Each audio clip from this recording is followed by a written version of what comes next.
नमस्कार दोस्तों। ये है ना, ये अन्यत्र, ये पाठ के पीछे आते हैं। लेकिन ये ओल्ड जो एनसीईआरटी है उनमें ही आते हैं, नई वाली में हटा दिए हैं ये। तो अपने लिए तो ओल्ड हो चाहे नहीं हो, उन सबको पढ़ना ज़रूरी है, क्योंकि क्वेश्चन कहीं भी आ सकता है। तो ये पाठ के पीछे दे रखी है, जैसे कि पाठ हो गया है ना, ये पाठ हो गया, तो पाठ के पीछे ये इतना सा आता है। तो इन सभी को देखेंगे अपन, हर पाठ के पीछे है ओल्ड वाली है 2022-23 की।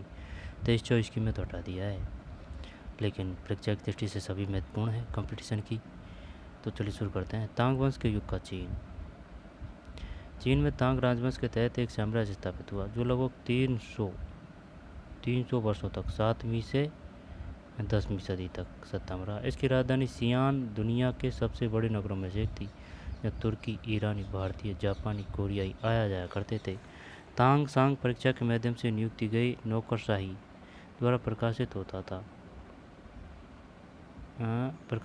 था। इन परीक्षाओं में हर इच्छुक व्यक्ति बैठ सकता था। अधिकारियों के चयन की यह व्यवस्था कुछ बदलावों के साथ 1911 तक कायम रही। भारतीय उपमहाद्वीप में प्रचलित व्यवस्थाओं में यह व्यवस्था किन मायनों में भिन्न थी, दोबारा देख ले। एक क्वेश्चन आया था, बताइए निम्न में किस वंश का चीन में साम्राज्य रहा था या शासन रहा था? तांग वंश। यहाँ पर चीन से संबंधित है तांग वंश। चीन में तांग राजवंश के तहत एक साम्राज्य स्थापित हुआ जो लगभग 300 वर्षों तक 7वीं से 10वीं तक सत्ता में रहा। इसकी राजधानी सियान दुनिया के सबसे बड़े नगरों में से एक थी, जहाँ तुर्की, ईरानी, भारतीय, जापानी, कोरियाई आया जाया करते। तांग साम्राज्य परीक्षा के माध्यम से नियुक्त की गई नौकरशाही द्वारा प्रकाशित होता था।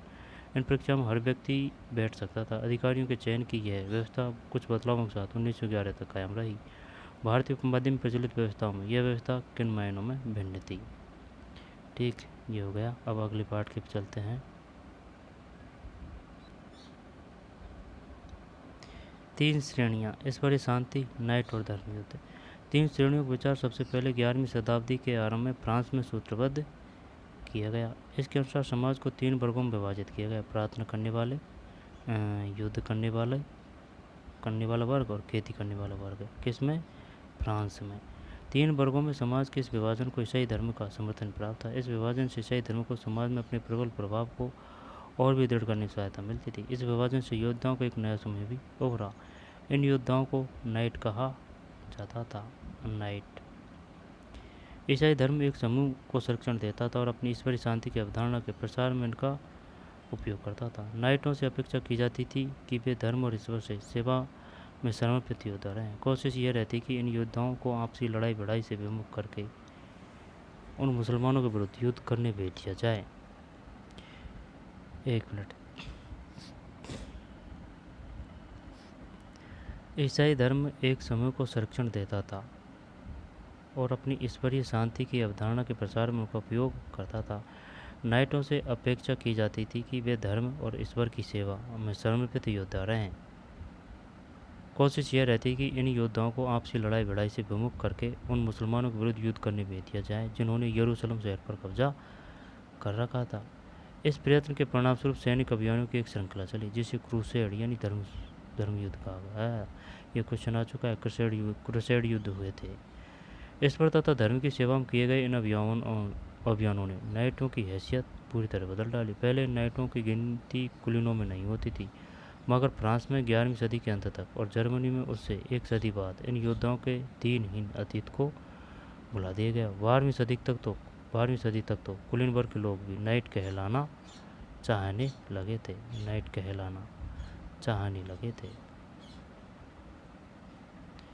उन योद्धाओं को नाइट कहा जाता था। ईसाई धर्म के एक समूह को संरक्षण देता था और अपनी ईश्वरीय शांति की अवधारणा के प्रसार में इनका उपयोग करता था। नाइटों से अपेक्षा की जाती थी कि वे धर्म और ईश्वर की सेवा में समर्पित योद्धा रहे। कोशिश यह रहती कि इन योद्धाओं को आपसी लड़ाई भिड़ाई से विमुख करके उन मुसलमानों के विरुद्ध युद्ध करने भेज दिया जाए जिन्होंने यरूशलेम शहर पर कब्जा कर रखा था। क्रूसेड क्या है?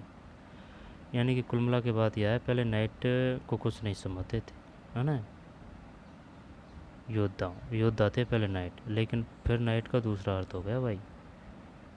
ईश्वर तथा धर्म की सेवा में किए गए इन अभियानों ने नाइटों की हैसियत पूरी तरह बदल डाली। पहले इन नाइटों की गिनती कुलीनों में नहीं होती थी, मगर फ्रांस में 11वीं सदी के अंत तक और जर्मनी ने उससे एक सदी बाद इन योद्धाओं के दीनहीन अतीत को भुला दिया गया। 12वीं सदी तक तो कुलीन वर्ग के लोग भी नाइट कहलाना चाहने लगे थे। कुलीन वर्ग के लोग भी पहले कुलीन वाले नहीं समझते थे इनको कुछ भी, नाइटों को।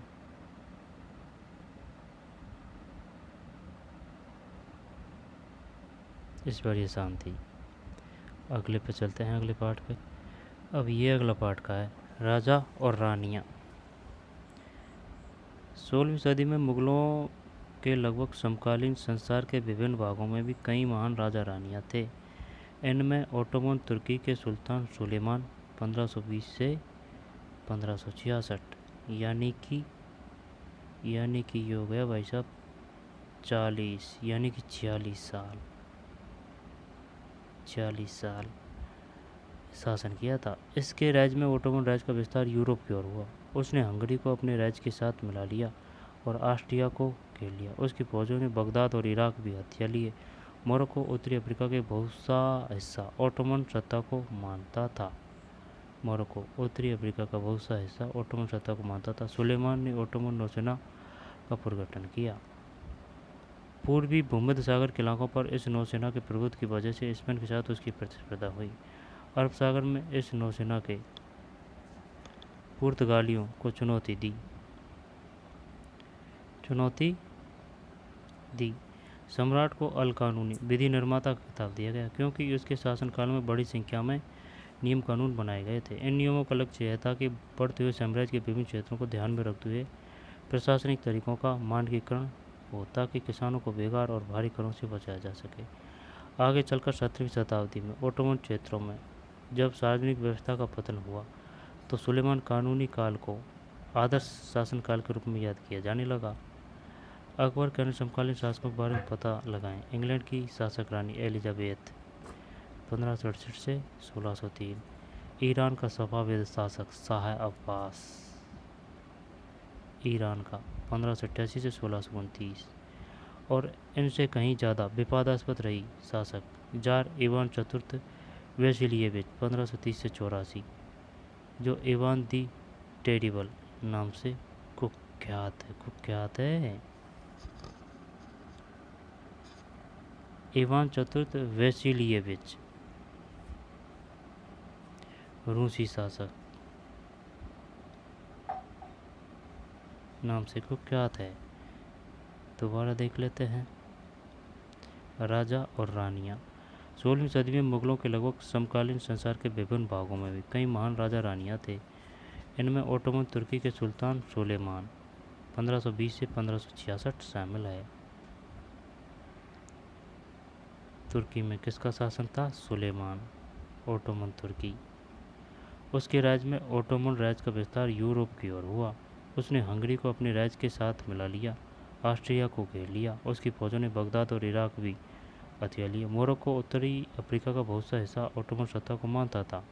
सुलेमान ने ओटोमन नौसेना का पुनर्गठन किया और पूर्वी भूमध्य सागर के इलाकों पर इस नौसेना के प्रभुत्व की वजह से स्पेन के साथ उसकी प्रतिस्पर्धा यानी कंपटीशन हुआ।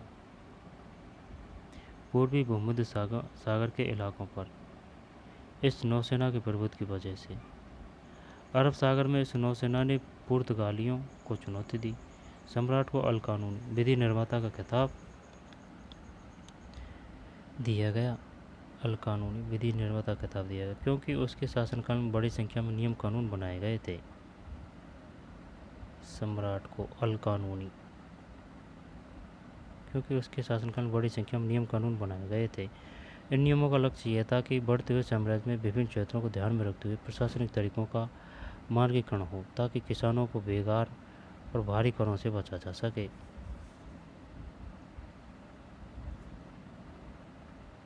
इन नियमों का लक्ष्य यह था कि बढ़ते हुए साम्राज्य के विभिन्न क्षेत्रों को ध्यान में रखते हुए प्रशासनिक तरीकों का मानकीकरण हो ताकि किसानों को बेकार और भारी करों से बचाया जा सके। आगे चलकर 17वीं शताब्दी में ओटोमन क्षेत्र में जब सार्वजनिक व्यवस्था का पतन हुआ तो सुलेमान कानूनी के काल को आदर्श शासनकाल के रूप में याद किया जाने लगा। अकबर के अन्य समकालीन शासकों के बारे में पता लगा। इंग्लैंड की शासक रानी एलिजाबेथ 1568 से 1603। ईरान का सफाविद शासक शाह अब्बास 1588 से 1629।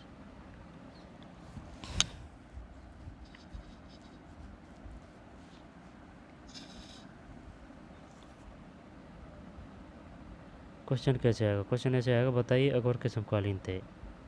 एलिजाबेथ 1558 से 1603।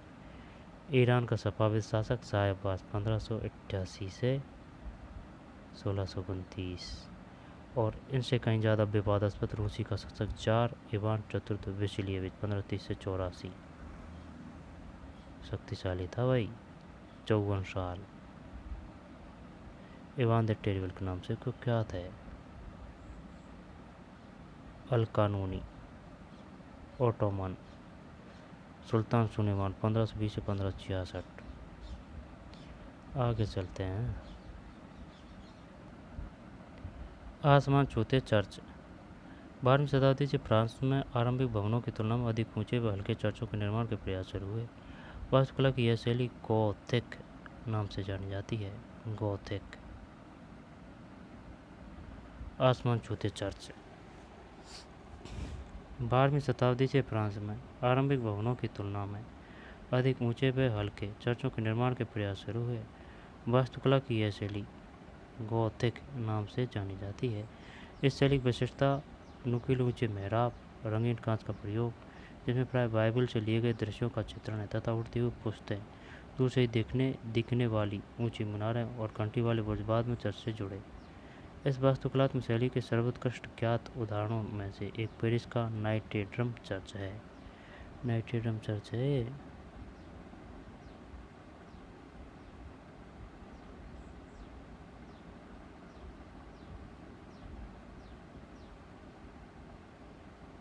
नाइटे ड्रम चर्च।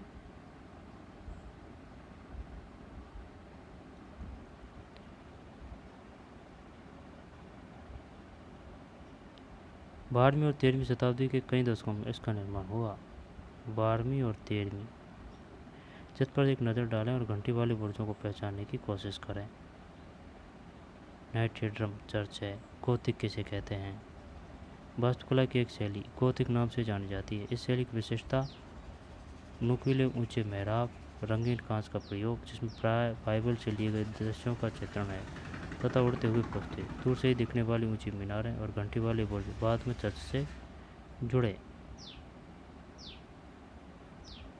कोई दिक्कत?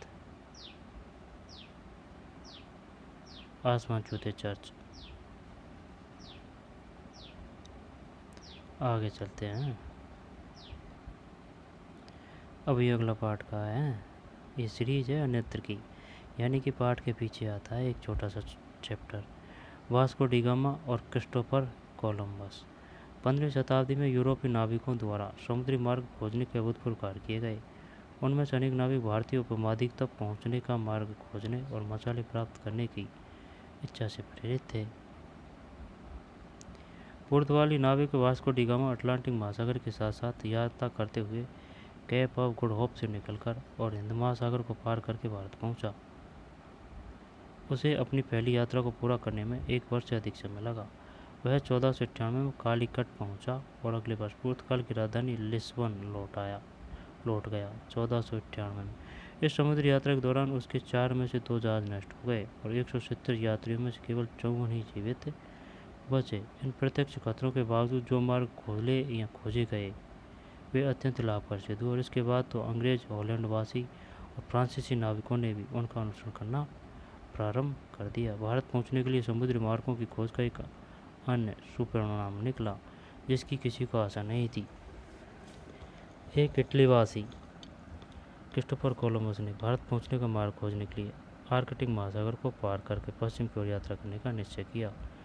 उसका सोचना था कि चूंकि पृथ्वी गोल है, इसलिए वह पृथ्वी की ओर से भी भारत पहुंच सकता है। वह 1492 में वेस्ट इंडीज के तट पर पहुंचा। वेस्ट इंडीज का नाम इसी भ्रांति के कारण पड़ा।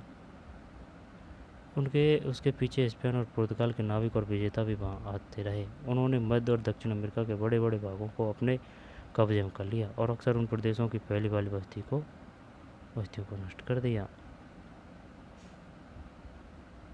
Vasco D gamma. ये है भाई Vasco D gamma. Vasco D gamma.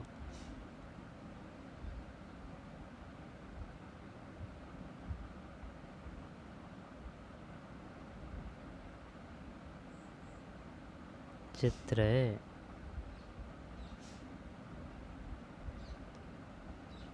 Vasco D gamma और क्रिस्टोफर कोलंबस। 15वीं शताब्दी में यूरोपीय नाविकों द्वारा समुद्री मार्ग खोजने के अभूतपूर्व कार्य किए गए। उनमें से अनेक नाविक भारतीय उपमहाद्वीप तक पहुंचने का मार्ग खोजने और मसाले प्राप्त करने की इच्छा से प्रेरित थे। पुर्तगाल नाविक वास्को डी गामा अटलांटिक महासागर के साथ साथ यात्रा करते हुए 15वीं शताब्दी में यूरोपीय नाविकों द्वारा समुद्री मार्ग खोजने का अभूतपूर्व कार्य किए गए। कब? 15वीं शताब्दी। अनेक नाविक भारतीय उपमहाद्वीप तक पहुंचने का मार्ग खोजने और मसाले प्राप्त करने की इच्छा से प्रेरित थे। पुर्तगाली नाविक वास्को डी गामा कहाँ का था? पुर्तगाली नाविक अटलांटिक महासागर के साथ साथ यात्रा करते हुए कैप ऑफ गुड होप से निकलकर पुर्तगाली नाविक वास्को डी गामा अटलांटिक महासागर के साथ साथ यात्रा करते हुए कैप ऑफ गुड होप से निकलकर हिंद महासागर को पार करके भारत पहुंचा।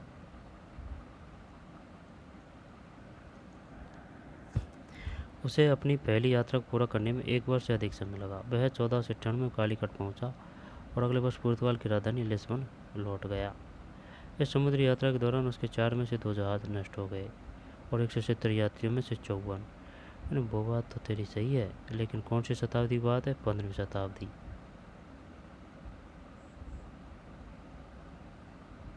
मसाले प्राप्त करने की इच्छा से प्रेरित थे। वास्को डी गामा अटलांटिक महासागर के साथ साथ यात्रा करते हुए कैप ऑफ गुड होप से निकलकर हिंद महासागर को पार करके भारत पहुंचा।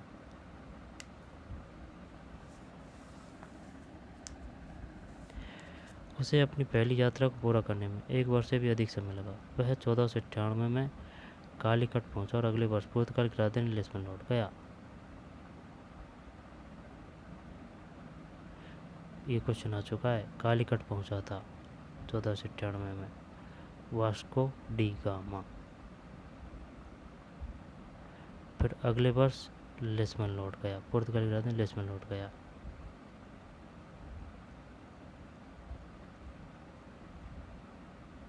इस समुद्री यात्रा के दौरान उसके 4 में से 2 जहाज नष्ट हो गए और 170 यात्रियों में से केवल 54 जीवित बचे। इस प्रत्यक्ष खतरों के बावजूद जो मार्ग खोले या खोजे गए वे अत्यंत लाभकारी सिद्ध हुए। उसके बाद तो अंग्रेज, हॉलैंडवासी और प्राचीन नाविकों ने भी उसका अनुसरण करना प्रारंभ कर दिया। भारत पहुंचने के लिए समुद्र मार्गों की खोज का एक अन्य सुपरिणाम निकला जिसकी किसी को आशा नहीं थी। एक इटलीवासी क्रिस्टोफर कोलंबस ने भारत पहुंचने का मार्ग खोजने के लिए अटलांटिक महासागर को पार करके पश्चिम की ओर यात्रा करने का निश्चय किया। अब है क्रिस्टोफर कोलंबस। इटलीवासी थे भाई कोलंबस। अटलांटिक महासागर को पार करके पश्चिम की ओर यात्रा करने का निश्चय किया। उसका सोचना था कि क्योंकि पृथ्वी गोल है इसलिए वह पश्चिम की ओर से भी भारत पहुंच सकता है। वह 1492 में वेस्ट इंडीज़ के तट पर पहुंचा। वेस्ट इंडीज़ का नाम इसी भ्रांति के कारण पड़ा। उसके पीछे स्पेन और पुर्तगाल के नाविक और विजेता भी वहां आते रहे। उन्होंने मध्य और दक्षिण अमेरिका बड़े बड़े भागों को अपने कब्जे में कर लिया और अक्सर उन प्रदेशों की पहले वाली बस्तियों को नष्ट कर दिया। वास्को डी गामा पुर्तगाली नाविक, पुर्तगाली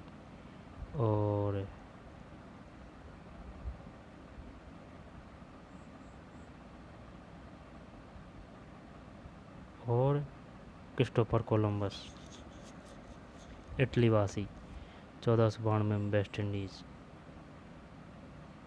1492 ये 1498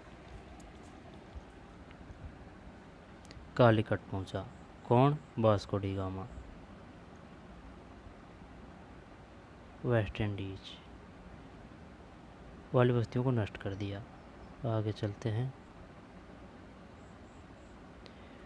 मंगोल। अपने एटलस में मंगोलिया ढूंढिए। इतिहास सबसे प्रसिद्ध पशुचारी और शिकारी संग्राहक जनजाति मंगोल की थी। वे मध्य एशिया के घास के मैदानों, स्टेपी और थोड़ा उत्तर की ओर के वन प्रांतों में बसे हुए थे। 1206 में चंगेज खान ने मंगोल और तुर्की जनजातियों में एकता पैदा करके उन्हें एक शक्तिशाली सैन्य बल में बदल डाला। अपनी मृत्यु के समय 1227 में वह एक सुविस्तृत प्रदेश का शासक था। उसके उत्तराधिकारियों ने एक विशाल साम्राज्य खड़ा किया। अलग अलग समय में उसके अंतर्गत रूस, पूर्वी यूरोप, चीन तथा मध्य पूर्व का खासा बड़ा हिस्सा शामिल था। मंगोलों के पास सुसंगठित सैन्य व प्रशासनिक व्यवस्थाएं थी। ये विभिन्न जाति और धार्मिक समूह के समर्थन पर आधारित थी। दोबारा देख लें। मंगोल। अपने एटलस में मंगोलिया ढूंढिए। इतिहास में सबसे प्रसिद्ध पशुचारी और शिकारी संग्राहक जनजाति मंगोल की थी। वे मध्य एशिया के घास के मैदानों, स्टेपी और थोड़ा उत्तर की ओर के वन प्रांतों में बसे हुए थे। 1206 में चंगेज खान ने मंगोल और तुर्की जनजाति में एकता पैदा करके उन्हें एक शक्तिशाली सैन्य में बदल डाला। किसने? चंगेज खान ने। सही है। 1206 में। अपनी मृत्यु के समय 1227 वह एक सुविस्तृत प्रदेश का शासक था। उसके उत्तराधिकारियों ने एक विशाल साम्राज्य खड़ा किया। अलग अलग समय में इसके अंतर्गत रूस, पूर्वी यूरोप, चीन तथा मध्य पूर्व का खासा बड़ा हिस्सा शामिल था। मंगोलों के पास सुसंगठित सैन्य व प्रशासनिक व्यवस्थाएं थी। वे विभिन्न जाति और धार्मिक समूह के समर्थन पर आधारित थी। अपनी मृत्यु के समय 1227 वह एक सुविस्तृत प्रदेश का शासक था। सुविस्तृत एक किया था भाई चंगेज खान ने मंगोल और तुर्की जनजातियों में एकता पैदा करके शक्तिशाली सैन्य में बदल डाला। मृत्यु हुई थी 1227।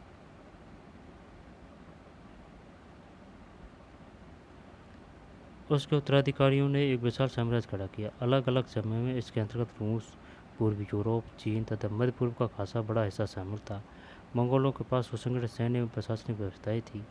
वे विभिन्न जातीय और धार्मिक समूह के समर्थन पर आधारित थी। ठीक, आगे चलते हैं।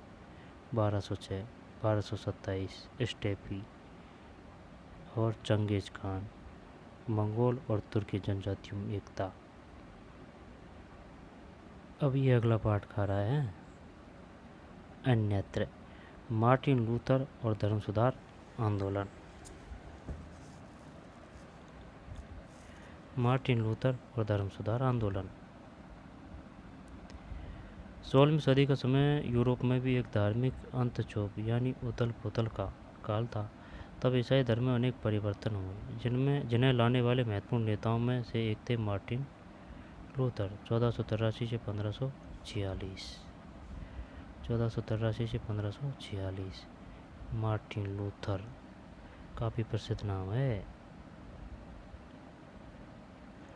और धर्म सुधार आंदोलन। 16वीं सदी का समय यूरोप में भी एक धार्मिक अंतक्षोभ यानी उथल पुथल का काल था। तब ईसाई धर्म में अनेक परिवर्तन हुए, जिन्हें लाने वाले महत्वपूर्ण नेताओं में से एक थे मार्टिन लूथर। 1483 से 1546 है। 1483 से 1546। लूथर ने यह महसूस किया कि रोमन कैथोलिक चर्च के अनेक आचार व्यवहार बाइबल की शिक्षाओं के विरुद्ध जाते हैं। लूथर ने लैटिन भाषा के बजाय आम लोगों की भाषा के प्रयोग को प्रोत्साहन दिया और बाइबल का जर्मन भाषा में अनुवाद किया। वे दंड मोचन की उस प्रथा के घोर विरोधी थे।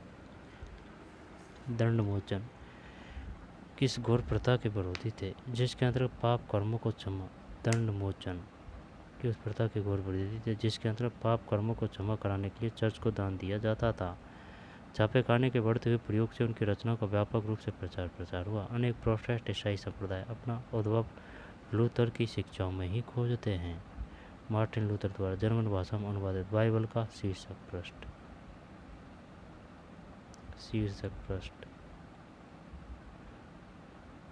बाइबल का है, बाइबल है। शीर्षक पृष्ठ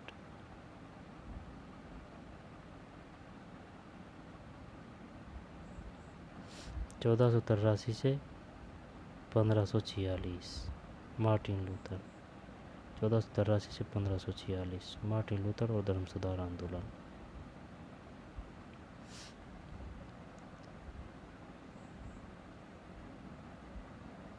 छापेखाने के बढ़ते हुए प्रयोग से उनकी रचनाओं का व्यापक रूप से प्रचार हुआ। अनेक प्रोटेस्टेंट ईसाई संप्रदाय अपना उद्भव लूथर की शिक्षाओं में ही खोजते हैं।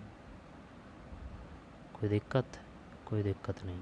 मार्टिन लूथर 1483 से 1546 दंड मोचन की उस प्रथा के घोर विरोधी थे। आगे चलते हैं। यूरोप में राष्ट्र राज्यों को दे, अब ये अगला पार्ट का है।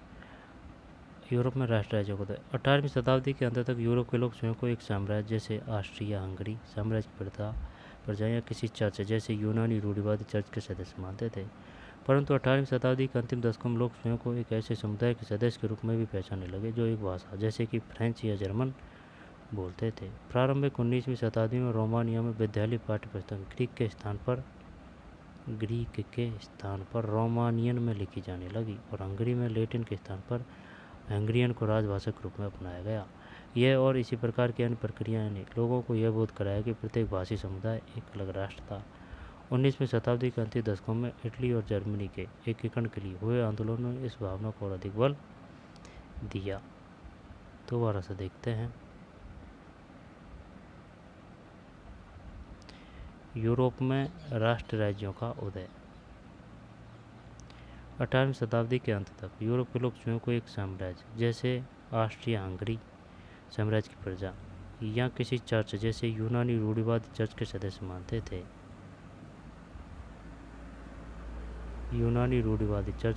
मानते थे। परंतु 18वीं शताब्दी के अंतिम दशकों में लोग स्वयं को एक ऐसे समुदाय के सदस्य के रूप में भी पहचानने लगे जो एक भाषा जैसे कि फ्रेंच या जर्मन बोलते थे। प्रारंभिक 19वीं शताब्दी में रोमानिया में विद्यालय पाठ्य पुस्तकें ग्रीक के स्थान पर रोमानियन में लिखी जाने लगी और हंगरी में लैटिन के स्थान पर हंगेरियन को राजभाषा के रूप में अपनाया गया। यह और इसी प्रकार की अन्य प्रक्रियाओं ने लोगों को यह बोध कराया कि प्रत्येक भाषी समुदाय एक अलग राष्ट्र था। 19वीं शताब्दी के अंतिम दशकों में इटली और जर्मनी के एकीकरण के लिए हुए आंदोलन में इस भावना को और अधिक बल दिया। बात तो तेरी सही है लेकिन समझ में नहीं आई।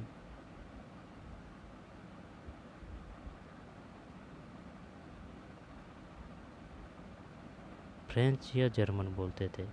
प्रारंभिक 19वीं शताब्दी में रोमानिया में विद्यालय पुस्तकें ग्रीक के स्थान पर रोमानियन में लिखी जाने लगी।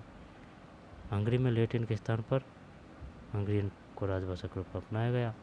यह और इसी प्रकार की अन्य प्रक्रियाओं ने लोगों को यह बोध कराया कि प्रत्येक भाषी समुदाय एक अलग राष्ट्र था।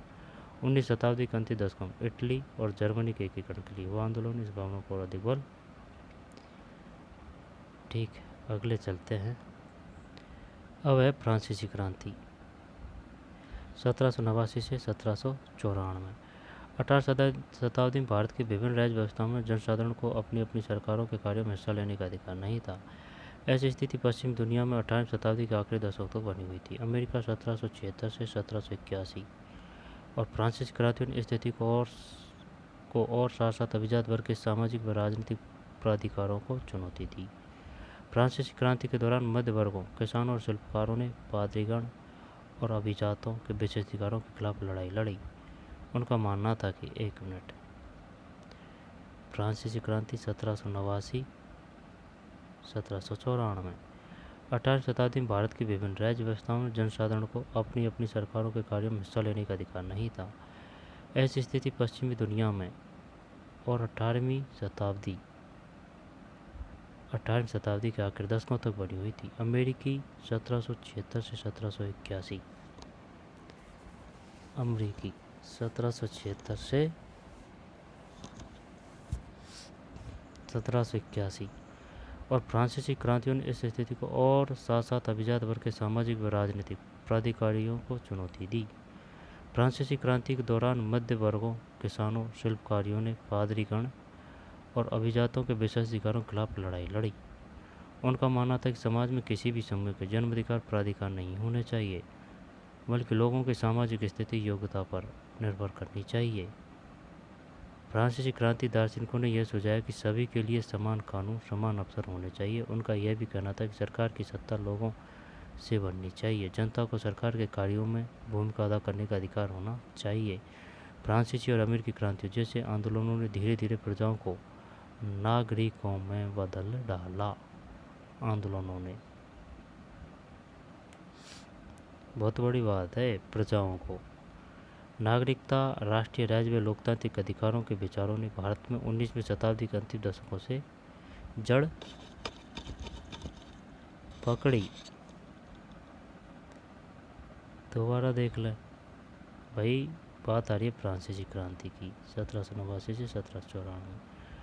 18वीं शताब्दी में भारत की विभिन्न राज्य व्यवस्थाओं में जनसामान्य को अपनी अपनी सरकारों के कार्यों में हिस्सा लेने का अधिकार नहीं था। ऐसी स्थिति पश्चिम दुनिया में 18वीं शताब्दी के आखिरी दशकों तक बनी हुई थी ना। 18वीं शताब्दी में अमेरिकी 1776 से 1781 और है ना अमेरिकी क्रांति है 1776 से 1781 और फ्रांसीसी क्रांति ने इस स्थिति को और ज़्यादा अभिजात वर्ग के सामाजिक व राजनीतिक प्राधिकारों को चुनौती दी। पहले हुई थी अमेरिकी क्रांति 76 से 81, फिर हुई है फ्रांसीसी 89 से 94। फ्रांसीसी क्रांति के दौरान मध्य वर्गों, किसानों, शिल्पकारों, पादरीगण और अभिजातों के विशेष अधिकारों के खिलाफ लड़ाई लड़ी। उनका मानना था कि समाज में किसी भी समूह के जन्मसिद्ध अधिकार नहीं होने चाहिए, बल्कि लोगों की सामाजिक स्थिति योग्यता पर निर्भर करनी चाहिए। फ्रांसीसी क्रांति के दार्शनिकों ने यह सुझाया कि सभी के लिए समान कानून और समान अवसर होने चाहिए। उनका यह भी कहना था कि सरकार की सत्ता लोगों से बननी चाहिए और जनता को सरकार के कार्यक्रमों में भूमिका अदा करने का अधिकार होना चाहिए। फ्रांसीसी और अमेरिकी क्रांति जैसे आंदोलनों ने धीरे धीरे प्रजाओं को नागरिकों में बदल डाला। नागरिकता, राष्ट्रीय राज्य व लोकतांत्रिक अधिकारों के विचारों ने भारत में 19वीं शताब्दी के अंतिम दशकों से जड़ पकड़ी। लोकतांत्रिक अधिकारों के विचारों ने भारत में 19वीं शताब्दी के अंतिम दशकों में जड़ पकड़ी। फ्रांसीसी क्रांति कब हुई? 1789 1794 में। इससे पहले अमेरिकी क्रांति 76 से 1781। लेकिन ये पार्ट है ना, अब जो पुरानी वाली है ना, वो नई वाली है, उनमें ये तो है, लेकिन एक है ना, एक कौन सा, ये नहीं है। देख, ये चैप्टर है ना, ये वाला,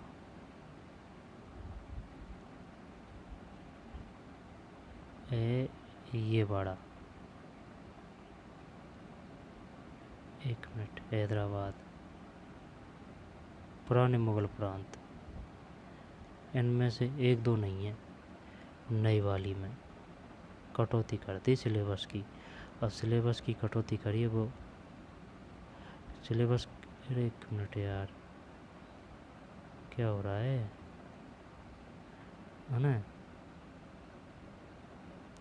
सिलेबस की कटौती की है तो कक्षा के लिए की गई है, कंपटीशन एग्ज़ामों के लिए थोड़ी की गई है।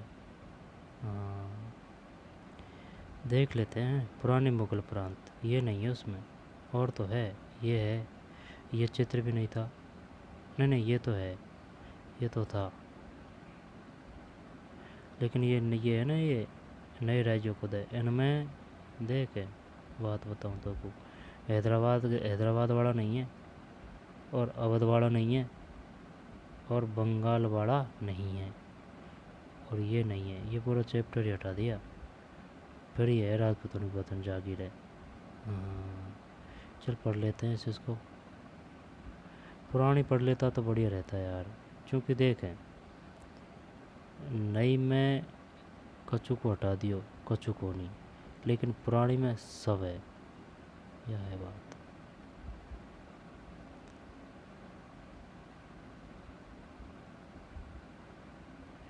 पुराने मुगल प्रांत,